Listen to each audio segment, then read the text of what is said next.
dimensão espiritual encarnada dessa casa, nós damos início a esta exposição. E passamos a palavra ao irmão Márcio, sem maiores delongas, porque o tempo é utilíssimo.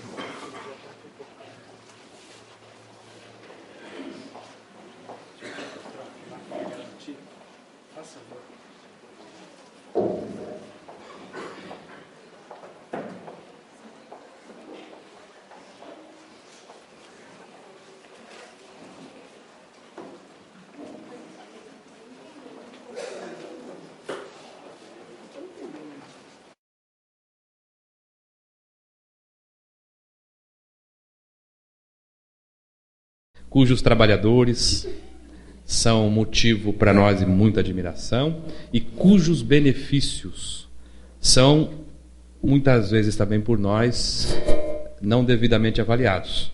Falávamos aqui com o Antônio no começo, é uma cidade que tem mais de 200 mil habitantes e esta é praticamente a única instituição que atende a maior parte da população de São José dos Pinhais. Então vejam a responsabilidade dessa instituição na formação da cultura, do pensamento espírita aqui em São José dos Pinhais. É por isso que, quando os companheiros nos convidam, nós não hesitamos em colaborar, porque sabemos, né, da dimensão desse trabalho. É um oásis nesses dias assinalados por grandes perturbações pelas quais a nossa civilização tem atravessado. Nós enaltecemos as conquistas da tecnologia. Antônio, se quiser baixar um pouquinho mais, vou dar uns gritos daqui a pouco.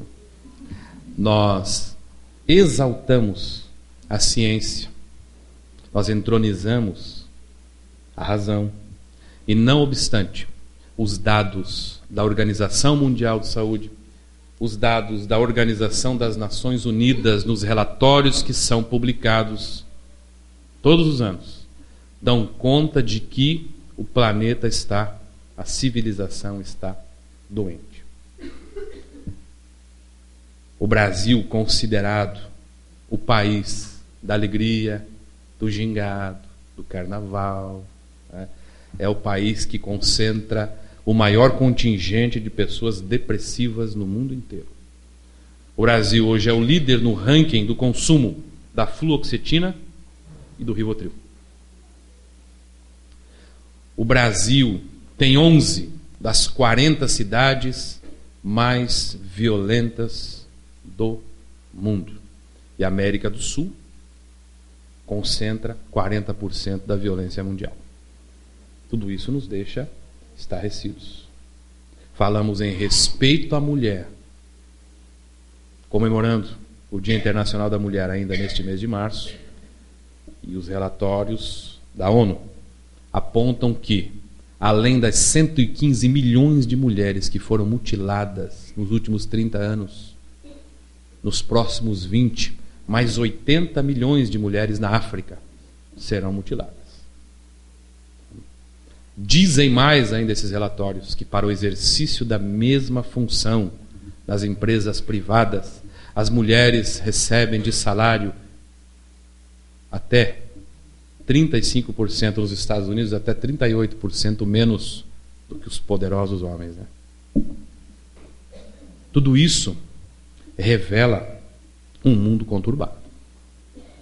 Um mundo que, não obstante a presença de Jesus, que criou o planeta, junto com uma cúpula de espíritos que coordenam as ações e os destinos dessa civilização e do sistema todo. Não obstante a sua presença, o mundo ainda, nesses últimos 250 anos, se mantém asfixiado pelo materialismo, que é a mais eficiente estratégia das trevas para nos afastar de todas as cogitações de natureza espiritual.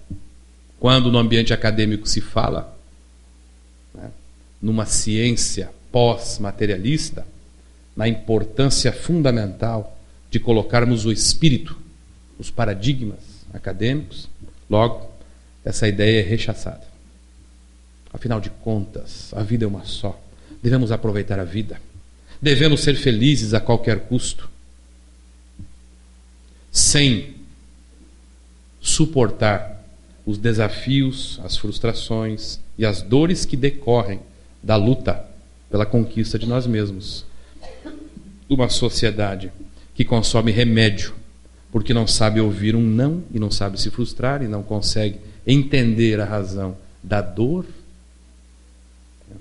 não é de se admirar. Especialistas em ecologia dizem mais. Para manter o atual modelo predatório, consumista, baseado e ancorado no egoísmo, que paralisa o altruísmo, seriam necessários 6 planetas Terra. Aí sim, vai ter gasolina para todo mundo, vai ter petróleo para todo mundo, né, vai ter comida para todo mundo. Como compreender que em 2013 nós deixamos 3.300.000 crianças morrerem de fome? Quando nas nossas mesas sobra comida. Quando em São Paulo 18 milhões de toneladas foram jogadas no lixo, só de comida, só de resto. Como compreender isso?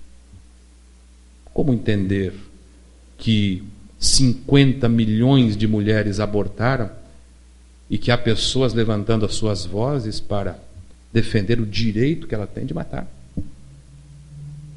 É claro que isso está assentado numa lógica. É preciso compreender que lógica é essa. É a lógica do materialismo, que não considera e sequer imagina que a vida pulse para além das fronteiras da morte.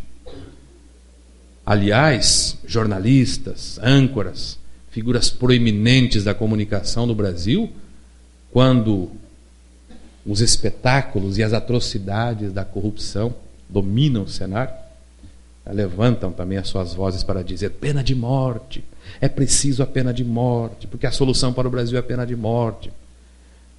Isso, visto com a lógica materialista, faz sentido, não adianta nem discutir. Mas agora, visto com os valores que nós já temos incorporados, visto com os princípios que o Espiritismo apresenta, não faz o menor sentido. Expulsar alguém, seja no abortamento, seja na pena de morte, porque o aborto também é uma pena de morte. Expulsar alguém do corpo é jogar essa pessoa para onde? Não existe o lá fora. Não existe embaixo do tapete no mundo espiritual.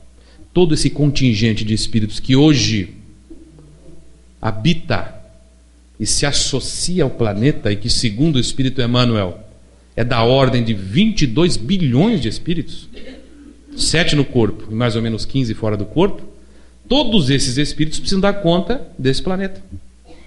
E é curioso, né, a gente se iludir com a ideia de que, jogando o espírito para fora, ele vai se acomodar em qualquer lugar. Não, ele retorna ao palco das experiências pela lei da reencarnação mais revoltado, como um credor social. E não é raro vermos essas pessoas transitando, alienadas pelas ruas, exigindo da sociedade aquilo que a sociedade não ofereceu. Então nós estamos plantando, aliás, estamos criando um passivo do qual talvez a gente não consiga nem dar conta. Por isso que os espíritos, na agenda principal, agora, nesses últimos 100 anos, daqui para os próximos séculos, têm falado da necessidade da transição planetária. E a gente então vibra sentado na nossa cadeira, né? Agora vai passar o rodo. Vão levar da Terra bilhões de espíritos para o planeta Chupão, planeta... Até nome deram, Nibiru. O povo inventa coisa, né? E se alegra. Olha, gente, nós já passamos por degredos no próprio planeta Terra. Quando o Brasil foi colonizado, diz o espírito Humberto de Campos no livro Brasil, Coração do Mundo, Pátria do Evangelho. Fomos buscar, aliás, a misericórdia do Cristo alcançou nas trevas mais densas do mundo espiritual aqueles espíritos assinalados pela culpa em função dos débitos imensos, que não tinham mais condições de reencarnarem-se na própria Europa, a fim de que pudessem construir o Brasil. Olha que beleza! Com o esforço e com o labor na lavoura, no suor, a pouco e pouco se redimindo das imensas falhas cometidas no passado. Não havia clima espiritual para nós reencarnarmos na Europa. E isso é fácil? Quantos amores se separaram? Quantas famílias se dissolveram? Quantos ficaram para trás e quantos vieram uivando de saudade e de nostalgia, não suportando a ideia do afastamento? E às vezes fica louco para voltar para a Europa. E as circunstâncias não permitem. Porque a gente é pobre mesmo, né? Se não fosse, voltaria. Então tem gente que vai e não quer voltar. Tem gente que vai e não quer sair mais. Tem gente que sonha, tem pesadelo. A nostalgia. Imagine, então, o degredo para um outro planeta. Foi o que aconteceu com aquelas grandes civilizações do passado, que na visão extraordinária do Espírito Emmanuel, no seu livro A Caminho da Luz, ergueram a cultura chinesa, a cultura de Israel, a do Egito, a indo-europeia.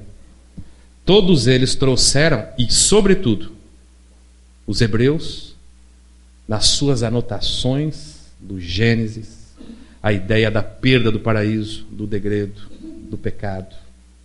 Tudo isso está, né, na cultura, na mitologia, mas sobretudo no inconsciente daqueles espíritos que deixaram assinalado ou assinalada nas letras a nostalgia e a saudade.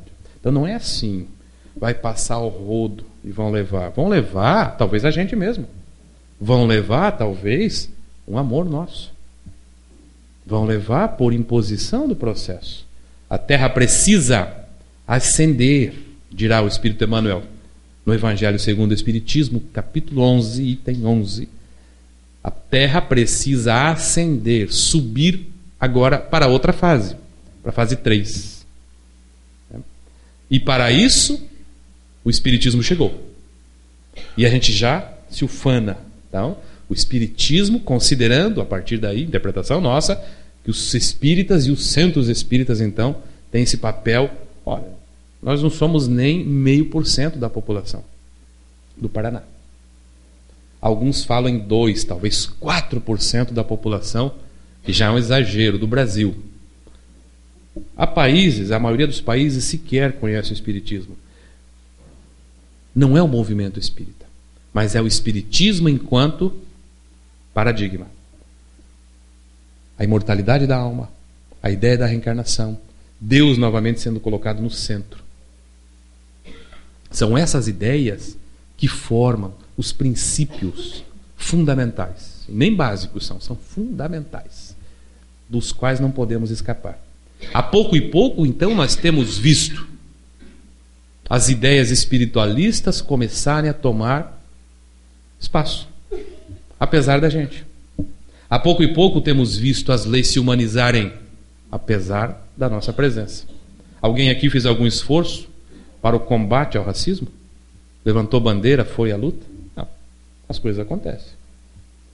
As leis se humanizaram. Há 10 anos nós fazíamos chacota com a cor da pele da pessoa. Hoje é crime. Há 2 anos, 3 anos, nós fazíamos chacota com a orientação sexual de uma pessoa. Daqui a pouco vai ser crime. As meninas lá, né, na juventude, na infância de muitos de nós, matavam as borboletas, as mariposas, né, e colocavam coladas nos painéis para enfeitarem as paredes dos seus quartos. Os meninos matavam os passarinhos, cantavam "Atirei pau no gato". Isso há 20 anos. Alguém aqui foi às ruas ou foi, né, à mídia para mudar essa ideia? Não. Foram os espíritas que fizeram isso? Parece que não. Mas foram espíritos que, ao lado desses, que constitui o contingente que foi alcançado pela misericórdia de Deus e trazido das trevas para se reencarnarem e terem, talvez, a última chance nesse planeta, ao lado desses emboscaram-se no corpo verdadeiros promotores do progresso humano. Estão aí, escondidos nos meios acadêmicos, religiosos, na economia, na política. Acreditem ou não, tem também na política. né? Talvez não aqui, talvez em outros países, mas tem. Que nesse momento é difícil fazer defesa, né? É difícil, mas há, indubitavelmente há. Fala-se então de uma grande regeneração nos padrões artísticos, nos padrões culturais, depois econômicos, políticos, até que por fim venham aqueles espíritos que expressem o amor, a devoção e o sacrifício pelos outros. Esse movimento está sendo anunciado, no mínimo, há 150 anos, pelos benfeitores espirituais. Então a gente senta, né, e espera. Vai acontecer mesmo, né? Vai acontecer, independente da nossa presença. E aliás, dizem eles, se nós começarmos a criar dificuldades, a irmã morte nos arrebatará do corpo, né? Seremos também alcançados pela misericórdia de Deus, que nos retirará a fim de que não nos comprometamos mais do que estamos comprometidos. Então há um engajamento efetivo nosso nesse processo da construção da pedra angular da nova era, que é a fraternidade, ou nós estamos fora do processo. A fraternidade, sim, este é o ponto que assinalará a civilização da nova era. Mas não a fraternidade que eu tenho, né, por alguém de Curitiba, do meu bairro, pela minha família. A fraternidade não tem limites. Eu precisarei forçosamente a exercitar o amor pelo argentino, pelo judeu, pelo muçulmano, pela sogra, pelo cunhado. Não há limites para a fraternidade. O Espírito Fenelon deixa isso muito claro no Evangelho segundo o Espiritismo. Não há limites para a lei do amor. E quando nós fazemos a leitura e a reflexão desse texto específico, a gente vê que está longe. Está longe. Porque nós não temos, por uma pessoa que está na rua passando fome, o mesmo sentimento que temos por um filho cujo iogurte venceu, né? Tudo é para os meus. No máximo para o pessoal do meu centro espírita, né? No máximo. E olhe lá. Mas para os estranhos, não. Então o sentimento de fraternidade que marcará a nova era, e há pessoas esperando data. É 2012, é 2052, com margem de erro do Ibope é 2057. Então quando será? Será quando nós aprendermos a ser fraternos. Será quando eu me sensibilizar com a dor do outro, tanto quanto eu me sensibilizo, né, com a dor de um filho, de um parente. Para vocês verem como o materialismo tem um peso enorme ainda. Eu dou importância para os laços consanguíneos, para a cor da pele. Eu dou ou tenho mais compaixão daquele que tem uma deficiência física do que aquele que tem uma deficiência psicológica. Né? Já falamos disso aqui.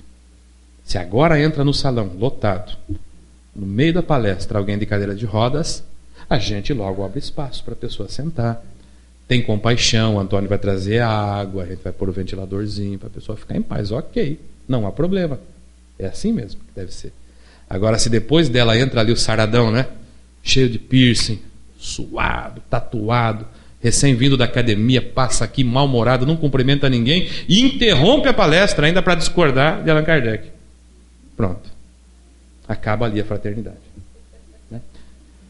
Pessoal ali, né? Pessoal do fundo, seus vídeos, vai colocar o nome na irradiação, né? Que tem o livrinho, coloca lá, né? Para a pessoa não voltar mais. Para a pessoa ir lá para São Marcos, para a pessoa achar aqui, né? No Boqueirão, uma casa onde ela possa se encostar, mas não atrapalhar a nossa. Os que não são tão espiritualizados assim como eu, né? Já vão direto no pescoço. Olha, rapaz, aqui é uma casa de Jesus. Aqui é uma casa de respeito. Aqui é uma casa do Cristo. E você não pode conturbar o ambiente. Isto visto novamente com a lógica materialista faz sentido. Nossa, que bacana, Márcio. Você defendeu uma instituição legal. Tocou para fora o menino que chegou atrasado e discordou do Kardec. É isso mesmo. Mas nós não podemos pretextar ignorância. Nós já temos recursos suficientes para ver as questões sob uma outra perspectiva, a do espírito. Quem vem na cadeira de rodas, ao deixar o corpo, se teve uma vida digna, resignada, íntegra, ao deixar o corpo com altíssimo grau de probabilidade, adivinha o que acontece com ele? volta a andar, volta a caminhar, volta a dançar. Agora aquele que vem aqui, desintegrado, talvez rejeitado pela própria família, que se deu mal no ambiente de trabalho, aquele que ninguém aceita, ninguém acolhe porque é chato, porque é mal-humorado, porque é polêmico, carne de pescoço.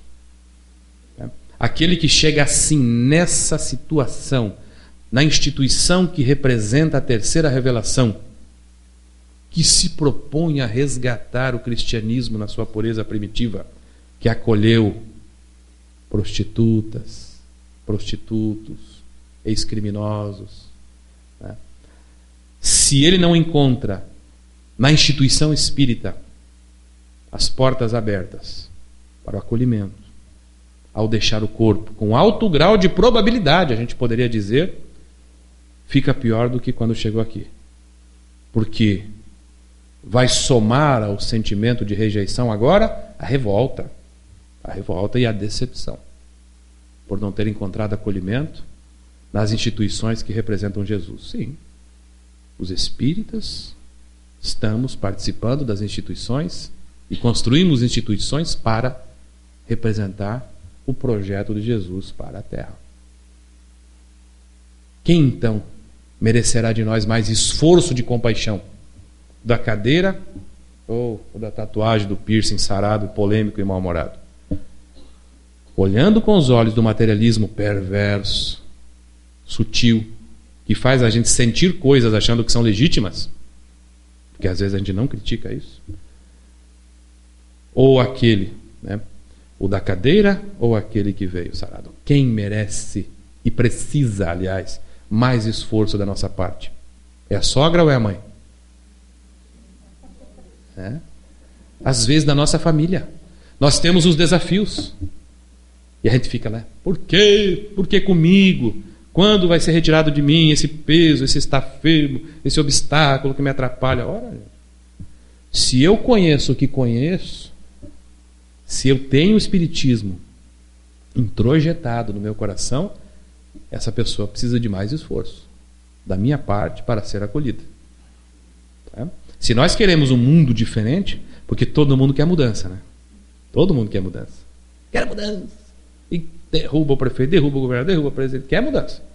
Mas quem efetivamente de nós está disposto a fazer sacrifícios para mudar em si mesmo os velhos hábitos, a fim de que nós vivamos um real clima de segurança social e paz? É isso que dirá logo depois de Emmanuel o espírito Pascal, Blaise Pascal, o jovenzinho genial que aos 9 anos inventou, ou melhor, aos 9 anos ele decifrou equações euclidianas que estavam ali sem solução há mais de 2000 anos, desde a Grécia, e mais tarde inventou a calculadora, entre outras coisas. Foi convidado pelo Espírito de Verdade para escrever, para ditar uma mensagem em O Evangelho segundo o Espiritismo. Ele disse: se nós queremos paz social, se nós queremos segurança social, porque o governo investe bilhões colocando aparelhamento policial, monitoramento, e câmera de tudo que é lado, e levanta muro, e blinda, e coloca película. E cada vez mais a gente vê os níveis de tensão aumentando, a agressividade aumentando. Gente, as estatísticas do Departamento Nacional de Trânsito do Brasil são assustadoras. Nós estamos aqui falando do homicídio, nós estamos falando do estupro, porque São Paulo, nos últimos 8 anos, estuprou, o estado mais populoso do Brasil, 53 mil mulheres. Tudo isso assusta, impacta. Mas 200 pessoas por dia morrem no trânsito. Jovens, na absoluta maioria, entre 18 e 25 anos de idade. 90% os meninos, os homens. 70 pessoas por dia morrem no trânsito por causa daquela droga que é vendida em cada esquina com os alvarás das autoridades municipais. E que é a porta de entrada para 75% dos consumidores de crack e cocaína, que é o álcool. Tudo isso está acontecendo. Então qual é o papel nosso? Mas não foi disso que eu vim falar, né? Senão daqui a pouco haja passe, né? Para aguentar um discurso assim tão assustador. Nós viemos aqui trazer uma reflexão. Claro, estamos falando dessa necessidade de mudar o panorama e chamando a responsabilidade os espíritas, que segundo Emmanuel, ao espiritismo está reservada a tarefa de fazer a Terra subir na hierarquia dos mundos, passar de uma para outra fase, de um planeta de provas e expiações, onde o mal predomina, por vários motivos. Por vários motivos, inclusive pela omissão e pela timidez daqueles que, como senhores, são bons e querem o bem. A timidez. E por outros motivos também. Mas basicamente por esse. Sair do estágio de planeta de provas e expiações para um planeta de regeneração. E isso se faz através de uma madrugada, de uma noite mais ou menos extensa, chamada transição planetária, que teve o seu início há poucos anos. Desde quando Allan Kardec publicou a Gênese, o último grande livro da codificação. Allan Kardec fez mais de 30. Mas esse quinto grande livro da codificação espírita, publicado em 1868, no último capítulo, 18º, vai falar que são chegados os tempos em que grandes acontecimentos se darão para a transformação da humanidade. Agora, não são somente as entranhas geológicas que serão afetadas. Falamos que agora são as entranhas morais da humanidade que precisam ser chacoalhadas. E dissemos que nesses últimos anos, apesar da nossa presença, as leis se humanizaram. As tradições se humanizam. A mulher vai ser respeitada um dia. Incontornavelmente chegará esse dia. Muito embora hoje a gente só veja discurso. A gente só assista discurso. Porque os índices de violência são absolutamente assustadores. 3 em cada 4 mulheres no norte do Brasil são violentadas. 7 em cada 10 americanas são violentadas dentro de casa. País de primeiro mundo. É horrível isso. 1 em cada 3 na Noruega. 1 em cada 3 aqui no sul do Brasil. Mas trouxemos aqui uma reflexão contida no 13º capítulo do Evangelho segundo o Espiritismo.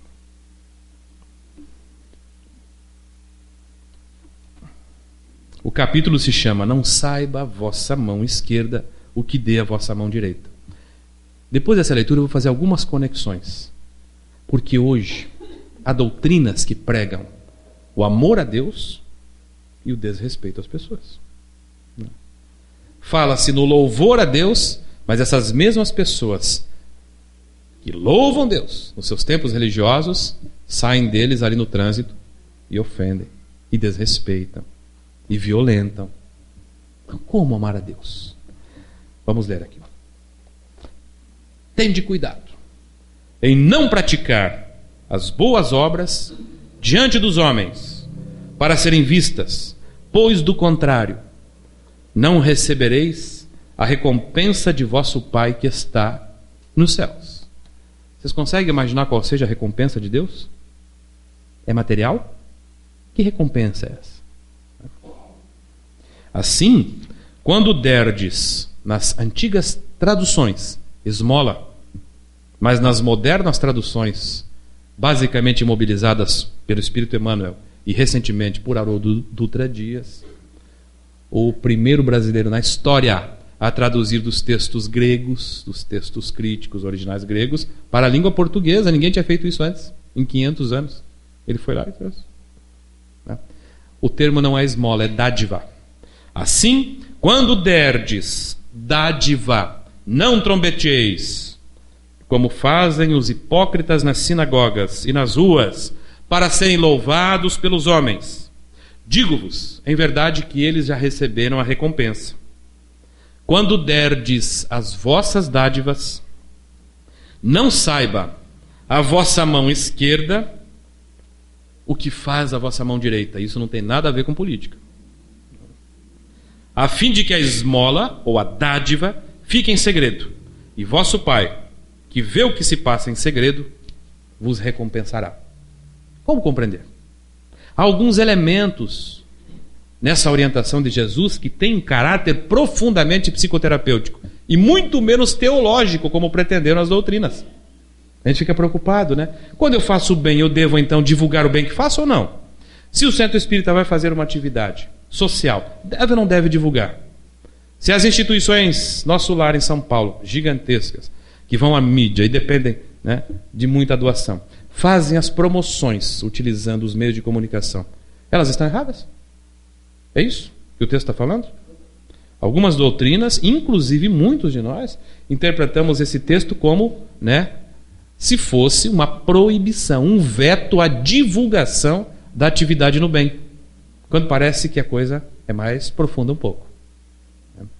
Vamos evocar alguns conceitos. O Evangelho de João, no primeiro capítulo. O Evangelho de João é um evangelho muito diferente dos demais. Ele não pode ser comparado ao de João Marcos, ao de Lucas e ao de Mateus. Não dá. O Evangelho de João, no seu primeiro capítulo, traz o seguinte conceito impactante, revolucionário. Deus é amor. Aquele que ama está em Deus e Deus está nele. Paulo de Tarso, mais tarde, descrevendo a comunidade dos Colossenses, onde hoje é a Turquia e a Síria, diz o seguinte: todo o amor vem de Deus e se derrama sobre todos, indistintamente. O amor de Deus sustenta, equilibra e nutre tudo na criação. Às vezes a gente fica perturbado porque o mundo é violento. Mas quando a gente lança um olhar num nascer de sol, num pôr de sol, numa noite estrelada, num mar, no rio, numa cachoeira, numa flor que nasce, o que a gente vê? A gente vê amor. Tudo é expressão de amor, de harmonia. O grande problema da criação, então, que aliás tem levado os espíritos a fazerem toda essa movimentação no sentido de mudar o comportamento da nossa civilização, que é predatório, é destrutivo. O grande problema é quando nós impedimos que esse amor passe por nós. Então imaginemos um sistema. Nós, na última vez, projetamos aqui, mas vamos tentar imaginar juntos agora. Deus, então, é um grande, aliás, é uma fábrica. É um grande reservatório ilimitado, infinito de amor. Deus é amor, esse é o conceito central. E esse amor de Deus desce, como então descesse por um cano. Nós somos o cano. Nós fomos criados por Deus. Imagine isso. Todos fomos criados por Deus. Nós fomos criados pelo amor puro. Um dia nós sentimos o amor de Deus. E a partir do momento em que começamos as nossas experiências, nós passamos a sentir uma tremenda nostalgia. Daí surge a religião. Religião, mais do que um sistema de crenças, segundo o Espírito Emmanuel, é um sentimento divino. Eu acho um conceito maravilhoso este. Religião é sentimento. Um dia eu estava ligado com Deus, o meu caninho, né? Estava aberto. Nada, nem um registro fechado, nem uma torneira fechada. Comecei as minhas experiências e meu caninho começou a entupir. Vícios, derrapadas na curva, surge o egoísmo e, por fim, o meu caninho começou a fechar. Por isso que os espíritos apresentam o seguinte aqui, ó. No capítulo, deixa eu ver se eu acho. No capítulo 15 do Evangelho segundo o Espiritismo, item 5. Humildade, junto com a caridade, constituem a senda, a senha, a estrada, o código para a salvação da criatura humana. Curioso isso, né? O que tem a ver a humildade e a caridade nesse processo? Então vejam só, temos um amor, não falta amor, falta amar.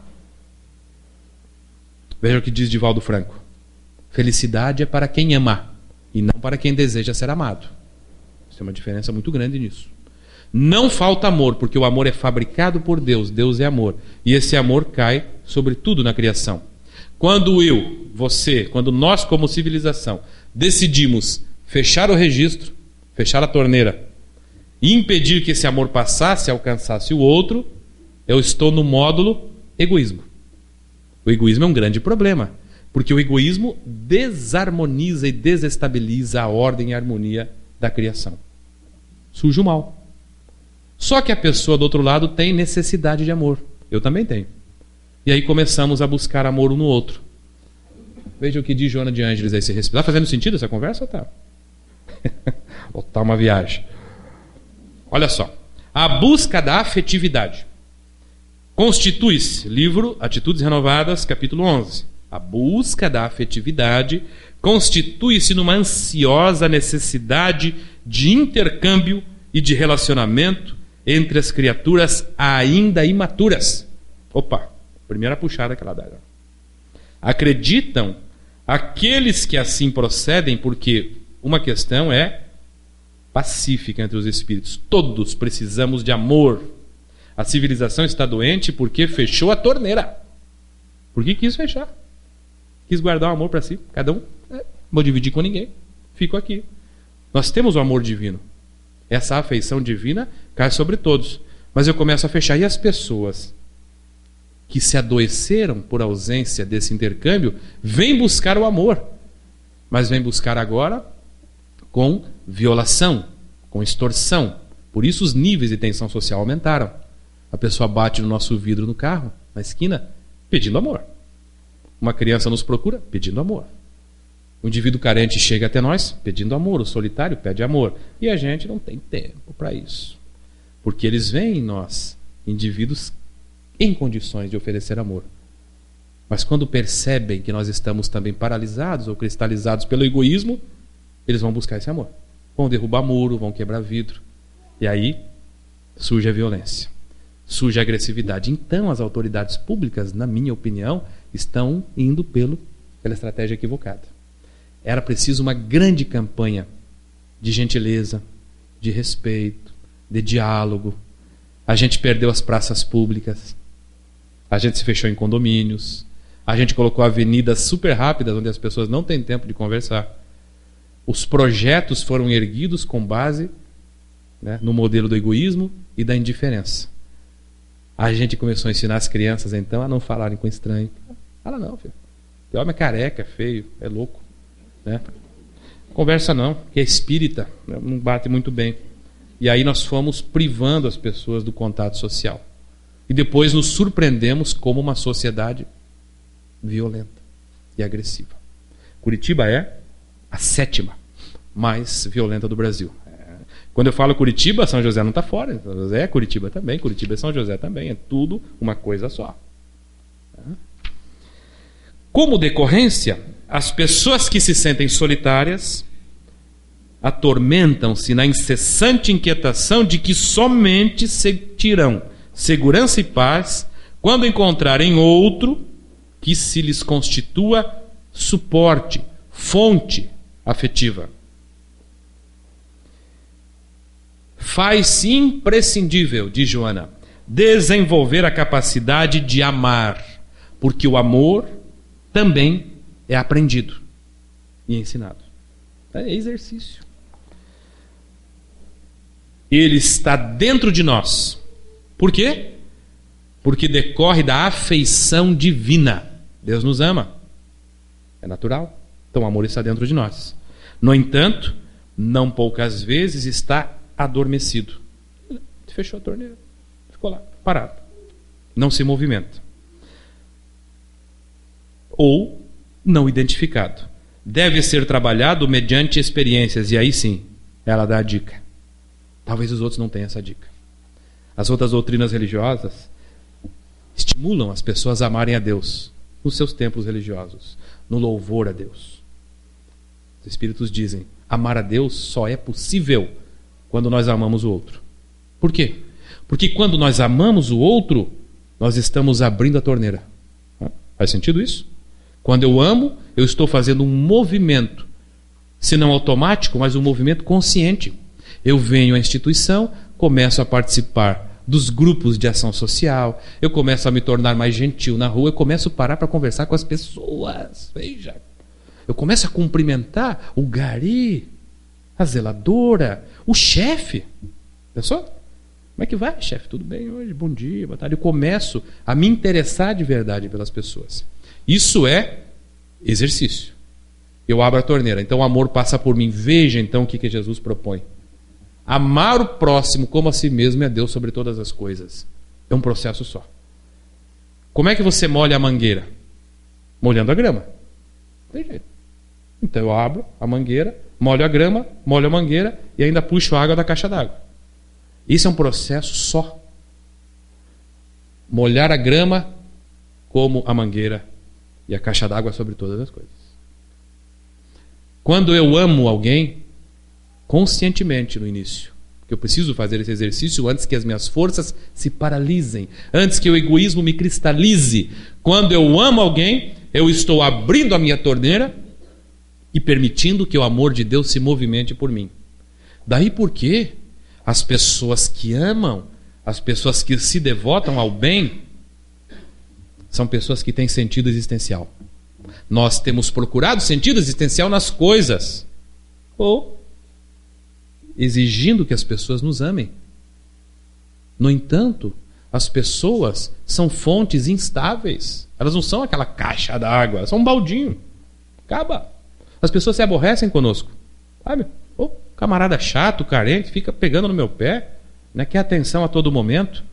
O que Jonas está dando aqui é uma dica das mais importantes que diz respeito a uma mudança completa no nosso jeito de encarar a afetividade. Sim, eu encontro amor através dos relacionamentos saudáveis. Mas se eu quero uma fonte estável de amor, essa fonte é Deus. Então veja que beleza o texto de Jesus. Quando eu dou a minha dádiva, e a sua dádiva pode ser a alegria, pode ser a generosidade, pode ser um talento artístico, né? Pode ser um talento intelectual. Quando eu dou a minha dádiva a alguém, que eu faça isso de modo discreto, de modo a não trombetear, de modo a não exigir o aplauso da mídia. Porque o erro não está nisso propriamente, no aplauso. O erro está na minha expectativa de me nutrir com o amor do aplauso dos outros. Porque um dia as pessoas escondem a mão, não aplaudem mais. E aí nós vemos aqueles talentosos artistas se suicidando, sendo internados nos asilos psiquiátricos. Por quê? Porque eles dependeram disso exclusivamente. Talentosos. Nós também corremos esse risco. E Jesus faz uma advertência psicoterapêutica. Quando eu fizer o bem, o problema não é a divulgação, o problema é a dependência da divulgação. Quando eu fizer algo a alguém, que eu faça sem a menor expectativa de retribuição. Porque se eu tiver expectativa de receber o reconhecimento do outro, a fim de me nutrir e sentir, né, e ter sentido na minha existência, eu estou em risco. Justamente porque o outro não tem a menor obrigação, nem por decreto, nem por lei nenhuma, de me aplaudir ou dar reconhecimento, ou de devolver o amor que eu estou dando para ele. Mas eu estou dando porque eu quero de volta. Eu só amo se a pessoa me retribui. Forçosamente, as mães sabem do que estamos falando. Porque elas experimentam abrir a torneira, o registro. Elas nem têm mais registro quando é mãe. Abrem tudo. Então, quando um filho chega, quando o espírito lhe chega na condição de filho, seja pela via biológica, seja pela via da adoção, quando a gente olha, aquele bichinho sem dente, carequinha, barriga, eu estou chegando lá, barrigudinho, né? Eu sinto alguma coisa que eu não sentia. Quantas relatam? Eu precisava dormir 12 horas por dia, senão eu acordava no dia seguinte mal-humorada, meu dia já não era o mesmo. Quando uma criança chega, passa uma semana sem dormir. E está linda e maravilhosa ainda no final de semana. São as mães, né? O espírito passa por essa experiência forçosamente. Então ele permite, sem restrição nenhuma, que o amor passe. E se o filho vai retribuir ou não, pouco importa. Porque as mães fazem isso pela felicidade do filho. Elas são capazes ou não são de morrer por um filho? São capazes ou não são de se jogar na frente do carro por um filho? São. Que lógica é essa? Não é a lógica materialista. É a lógica de quem começou a experimentar o amor nessa expressão mais pura, o amor divino. Pena que ainda é pelos filhos. Um dia será pela sogra, pelo marido, pelos vizinhos, pelas pessoas que estão marginalizadas. Mas já há quem consiga fazer isso. As expressões mais notáveis dessas almas martirizadas no amor, como Teresa de Calcutá, Irmã Dulce, Chico Xavier. Vimos agora Divaldo Pereira Franco. 685 filhos registrados em seu nome no cartório. Não é pouca coisa isso.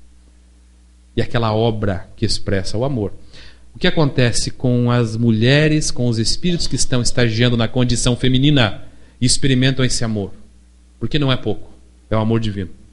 Quando os filhos vão embora, porque não foram, e nós não somos mesmo, educados ou treinados a dar amor, independentemente de quem esteja na nossa frente. Quando os filhos vão embora, porque eles vão embora mesmo, eles são ingratos, são terríveis, eles vão embora, eles se casam e somem, né? A gente começa a sentir um vazio, uma perda da alegria, uma perda do sentido existencial, e não poucas vezes engrossamos as estatísticas. Sabia que São Paulo é a cidade com o maior número de pacientes psiquiátricos no mundo inteiro? Hoje saiu a reportagem no UOL, né? São Paulo é a cidade com o maior número de doenças mentais, depressivos. Pessoas que perderam a alegria de viver. E quantas mães estão ali engrossando, né, os números? Então eles vão embora e eu fecho a torneira, fecho o registro. Não amo mais. Só quando ele aparece. Só ele, né? Porque se aparece a nora, já dá confusão. Já fecha a torneira de novo. O Espiritismo é um convite permanente para que nós comecemos a exercitar o processo de abrir as torneiras, os registros, de maneira consciente. E para isso, Allan Kardec, aliás, antes de chegar no Kardec e fechar o assunto, porque já é hora, né? Vamos lá, leia de novo o Joana de Ângeles. A única alternativa de significado na existência é a conquista do amor. É deixar passar. Mas não do amor do outro, do amor de Deus. Do amor em mim.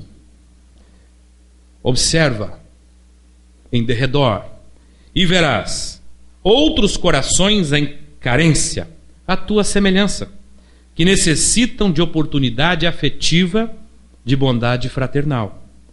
Exercita o intercâmbio fraterno, sem exigências, não lhes transferindo as inseguranças e fragilidades que te sejam habituais. É muito fácil, diz ela, desenvolver o sentimento de solidariedade, de companheirismo, bastando que ofereças com naturalidade aquilo que gostarias de receber. A princípio, pode ser um tanto embaraçoso ou desconcertante, mas o poder da bondade é tão grande que logo se fazem superados os aparentes obstáculos, e à semelhança de uma planta débil que rompe o solo grosseiro atraída pela luz, desenvolve-se e torna-se produtiva conforme a sua espécie. A afetividade, diz ela, é a mensagem do amor de Deus, estimulando as vidas ao crescimento e à sublimação. A afetividade deve ser distendida, espalhada a todos os seres sencientes. Olha que interessante isso, uma visão ecológica. O que equivale dizer? A afetividade deve ser estendida aos vegetais, aos animais, aos seres humanos, ampliando-a por toda a natureza. Quando se ama, instalam-se a beleza e a alegria de viver. E é por isso que Allan Kardec, então, no item 5 do capítulo Fora da Caridade não há salvação, diz o seguinte: os instrumentos para que a gente exercite de maneira consciente a passagem desse amor, porque o amor pede passagem, são a caridade, que é um movimento de levar o amor ao outro sem esperar retribuição, e a humildade. A humildade é o catéter que vai amolecendo a sujeira que está na nossa tubulação, que são os velhos vícios que trazemos, mas principalmente o egoísmo. O catéter do altruísmo é o único capaz de dissolver as forças que criam obstáculos à passagem do amor, que são as forças do egoísmo. Meus amigos, porque o tempo se foi, Bom exercício a todos de fraternidade. Que a gente possa retornar aos lares levando, testemunhando a mensagem de um mundo renovado, de um mundo regenerado através das expressões legítimas, da afetividade, sem esperar retribuição, o que não é fácil. Muito obrigado a todos.